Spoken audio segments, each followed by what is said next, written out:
Well, what do you say we get started? So, what do? I'm a vampire. I think one of the genius qualities to the film is that Neil Jordan was so bold in pursuing that theme, that they are really evil. They do take life, and they do drink blood in order to survive, and they're kind of stuck with it. Once all of the characters become vampires, in a way, you know, once Louis and Lestat establish their relationship, become vampires, they're kind of left squabbling through eternity, aren't they, in a way?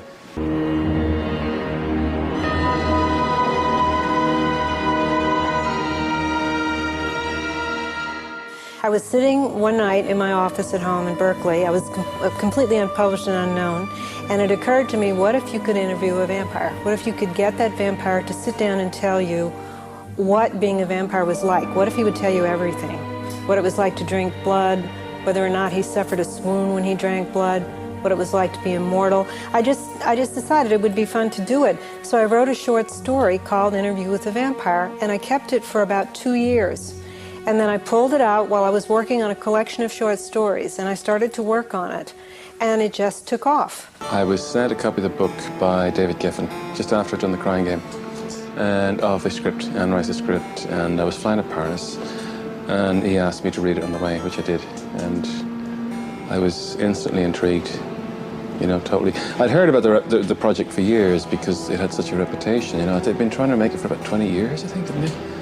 And I'd spoken to various directors at different times who were talking about it. But I'd never read the book. But when I read the book, there was such atmosphere in it that, you know, I could put it with a knife. And I was about to do various other projects, and I kind of put them all on hold to do it. David Geffen really wanted to make it. That was the main thing. And David Geffen, as far as I know, became the real hero of Interview with the Vampire. He decided that he was going to get this thing made, and he was going to draw all the elements together. And I remember when he called me and asked me if I wanted to write the script, I was kind of frightened. It had been over 15 years since I'd written the book, and I didn't know whether I could re-enter this material. But then I thought, well, you know, this is a big opportunity. Go ahead, Anne, do this. You know, I use the books as a reference for me, and you know, you have to read them, especially Interview with a Vampire, because it's from Louis' point of view. You have to read it very carefully to find the clues to who Lestat is, and you know, his loneliness and his personal struggle.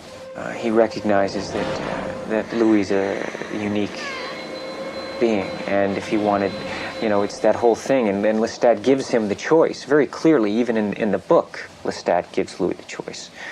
And that's something I felt very strongly about. And when Lestat asks Louis, Do you still want death? Or have you tasted it enough? he's really asking Louis, do you still want to die? I mean, now you know you've come close to death. Is this what you want?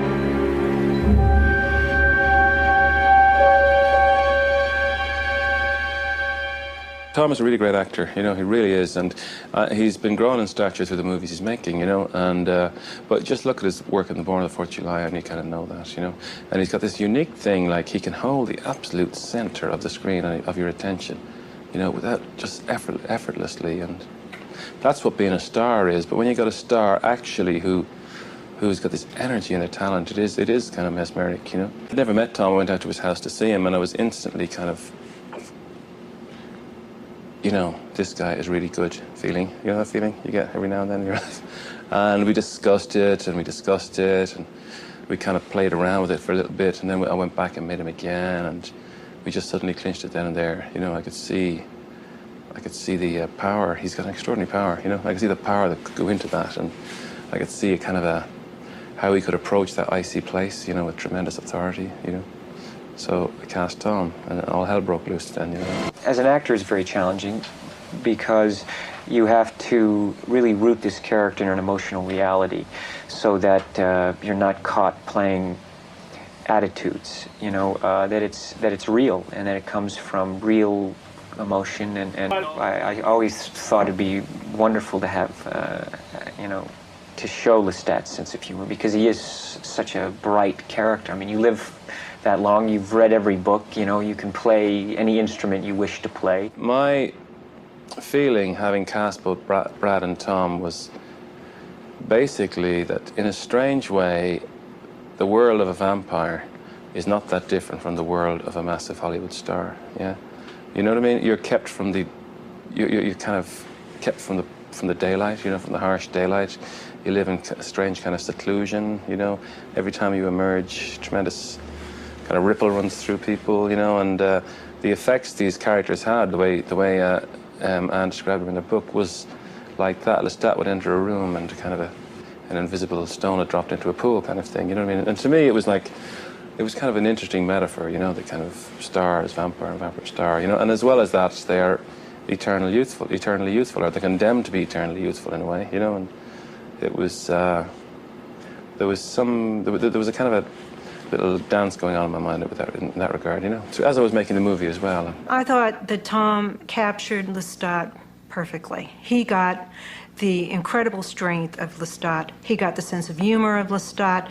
He got the boldness of Lestat. I'm overusing the word boldness, but I mean Lestat really is just a strident, powerful personality. I consider myself one of the most fortunate authors in the world because I don't know many other authors who can say that about a movie based on their book. I mean, authors generally are very unhappy. I was extremely happy. I thought Brad Pitt's face beautifully mirrored the sorrow that he felt throughout the film as he watches Lestat do cruel things to people. He watches Claudia grow to be cruel. He watches Armand turn out to be cruel. And he keeps having to mirror this sorrow, this horror, you know. That's a difficult thing for an actor, and Brad Pitt does a fabulous job of it. You have a guy here who has, he's supposed to do this and he's supposed to do that, and it doesn't feel right for him, but yet those are his instincts now, and so therein lies the whole dilemma. And then, of course, you get to Armand. You get to Antonio Banderas, who walks into the movie, and he's, you know, suddenly, you know, he takes over the stage. So I thought they were all wonderful. We were talking pretty much about what is the life of a guy who may be able to live that amount of time. And if you start thinking about it, you have to recreate a whole entire world around you. And it was very, very difficult. We went for a specific, but I remember talking to Neil Jordan, talking to Brad Pitt about Hollywood as a perfect place for vampires. Because if vampires are buying immortality, Hollywood's a perfect place where people wants to buy immortality, where everybody has so much to lose that they would like to live forever, and they would love to live forever young. Then Antonio came on board, then I was discussing Santiago, and he had to have this malevolence that belonged to a sense of Parisian theatre, you know, and I discussed it with Stephen, and he discussed it, he kind of talked about the Comédie Française, and he talked about a way, he'd almost be like Joel Grey in Cabaret, you know, this kind of master of ceremonies in this decadent kind of Parisian theatre, and it just seemed right, you know. My way of approaching Santiago was not so much as a vampire, but as an actor. He's an actor, Santiago, and he's an actor in Paris. So I got myself some tips of the Comédie Française and listened to their delivery, which is quite unlike a naturalistic delivery. It's a very heightened theatrical delivery. I listened to that and worked on that for a while, so that I could become like a period French actor. Then you get to Kirsten Dunst, and she does this incredible transformation from a child before your eyes. A child suffering, turning into a vampire, and then turning into a woman in a child's body. And she goes through all of that, and she does a masterly job. Since I was so young, I could never really understand the pain Claudia was going through, so I had to do different things that would make it look like, you know, I knew what I was saying to a certain extent, but I could never imagine, you know, what she was really going through at that age. Well, actually, I really did not want to have a child that had never acted, having to do things that that this part needed, having to go through those emotions. I really wanted somebody who knew what acting was, you know, so I didn't want to see unknowns. I didn't want to just go on a grand discovery. I wanted to see people who were actors.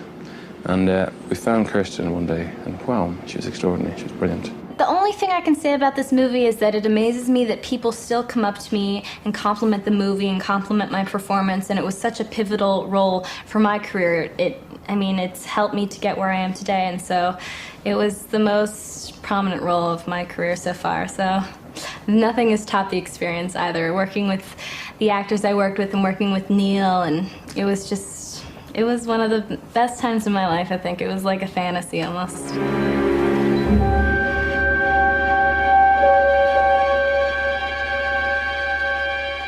Through conversations with Neil, and part of the conversations we had when I was in Dublin, and going through, you know, how the sequence could work, was the concept of that literally all of his life would drain away, that he would shrivel and come down to that of the look of almost a corpse, almost of an Auschwitz victim, someone dying possibly of AIDS, where their life has been drained away from them.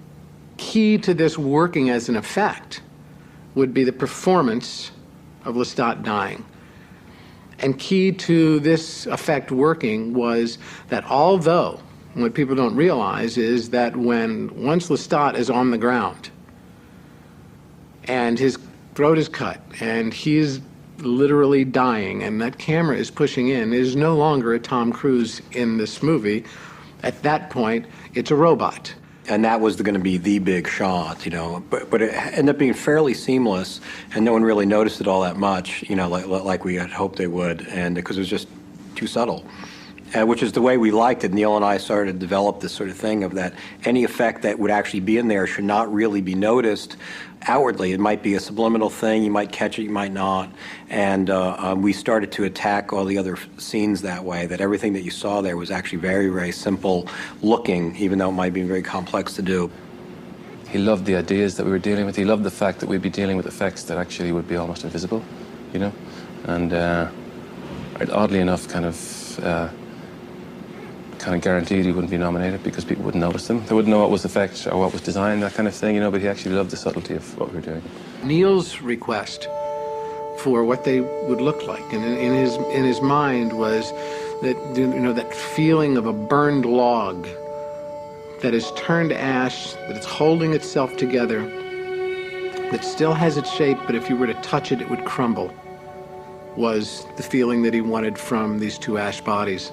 And so the first step was to create that visual element. What do these two characters look like burned up? All in one shape before they've fallen apart. And that became a sculpture. It became this incredibly amazing ashen sculpture. That's the first step, always the first step. The art is the first step. The art always wins. We never go to the technology before we take care of the art. We took Stan's design and then we cut it apart in a bunch of different pieces, wired it all together with motion control, and just basically start pulling the wires so that the arm would fall off and the hand would fall off and this would go in a very specific pattern. Added a bunch of 50 elements of dust and things breaking apart. And when you look at it, it looks kind of like what you'd imagine if you touched something that was all basically burned to a crisp, like an ash on a cigarette. It would just, fall apart that way. And we spent a long time, like a month or 2 months, working solid on the shot to try to make it look like you didn't do anything. You just built it, like Stan built it.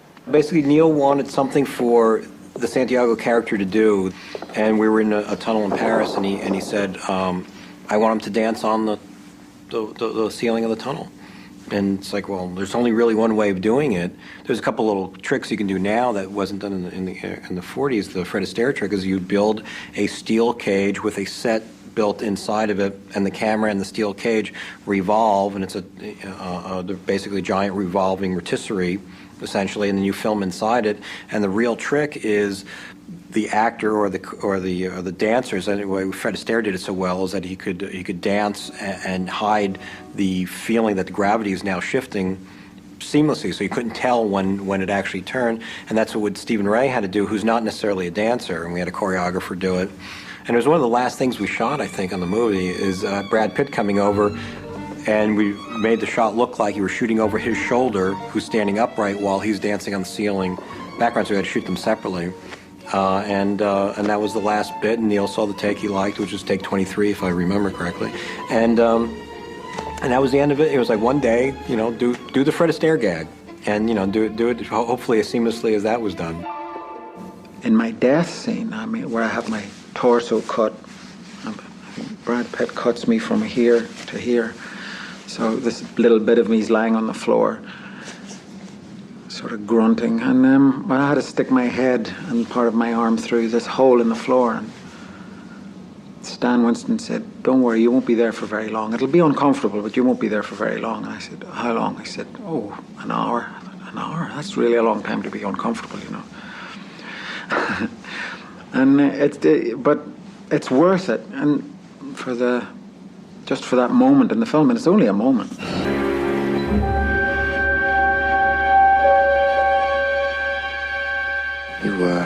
So when we get to interview with the vampire, I think that we're really facing a kind of intra-view, because we do get an inside view of the vampire as he is split within himself, divided from himself, different from himself, and in conflict. There are a number of professors today who are teaching classes on vampire fiction, and I think it's marvelous. I think everybody has come to realize that the vampire is an incredible metaphor for the outsider in all of us and the outcast in all of us.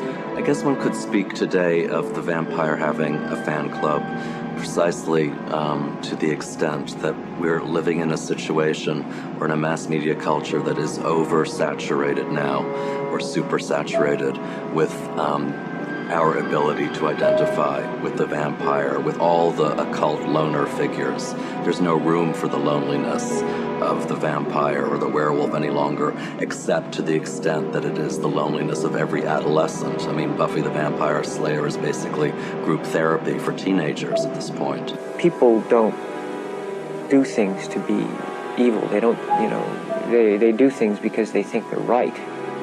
And they think what they're doing is right, and it just so happens that it can be evil to others. So it was really important to understand that and understand Lestat's loneliness, and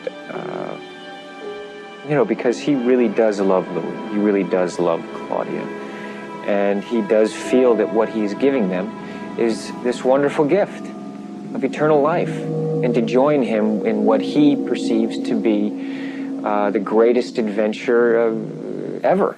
I would say that immortality is actually something that we do experience all the time within our short attention spans. In every moment, we have access to the experience of immortality. It just doesn't come to us pure and unmixed. It's always shadowed at the same time by the loss of the other. Apparently there were theaters in Paris in the late 1800s that did have horror shows for mass audiences, or big audiences, but I didn't know that when I wrote in the book that there was a theater of the vampires.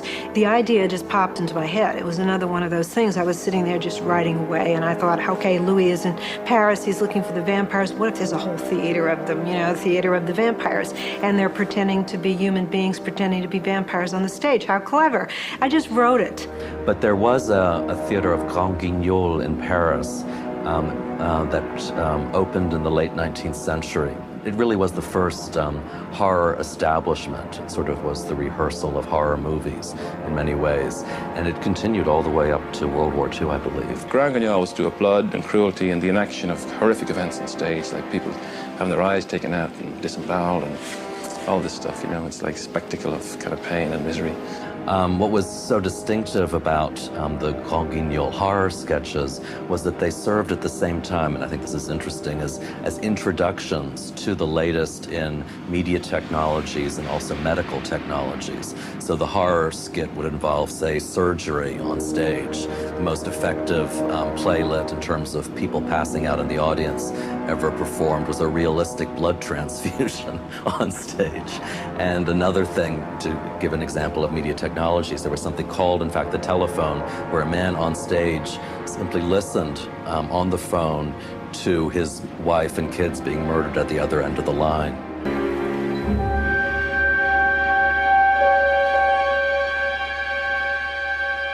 I never like to say that I don't believe in something.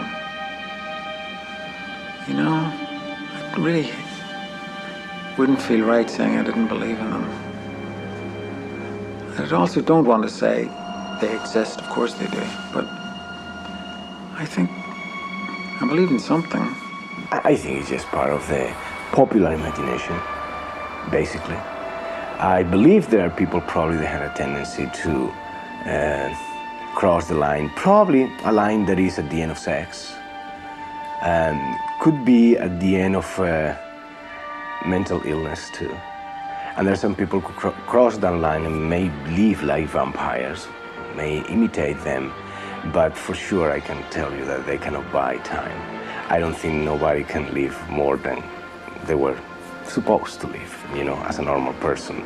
So I don't believe in vampires at all. Well, I believe in vampires because the weekend this movie opened, there was about 40 people across the United States who cut somebody else and drank their blood, you know, so they seem to believe in them. Do I believe in vampires? No, I think vampires are metaphors for all the uneasiness we have about everything, you know. I myself have not met any real vampires, but, you know, we have a great big vampire ball every year here in New Orleans. Lestat has a fan club. I don't, but he has a fan club that's existed for about 10 years, and they have a ball, and the ball is huge. One year I gave the ball, and we had 8,000 people. But many, many people come to that ball whom you would swear are real vampires. They have contact lenses that make like cat eyes for their eyes. They have bonded fangs on their teeth. They have long fingernails. And the ball is a wonderful place to be the Saturday before or after Halloween just to see these kids, because it's really quite incredible. But to my knowledge, no real vampires have ever showed up at that ball. My nails were this big. They were big. And I am alone in this hotel, you know. It's a huge hotel in London, and I'm alone in the sauna with my long nails all naked, you know, and suddenly 4 Japanese guys got in the sauna. I don't know. Okay. And they sit in front of me, and they do immediately walk to the fingers, you know, looking at the nails. 3 or 4 of them looking at each other, looking at the nails. And I said, I know a vampire movie, and they look at each other. Vampire, yeah, vampire, vampire. Yeah, all right, and they stood out.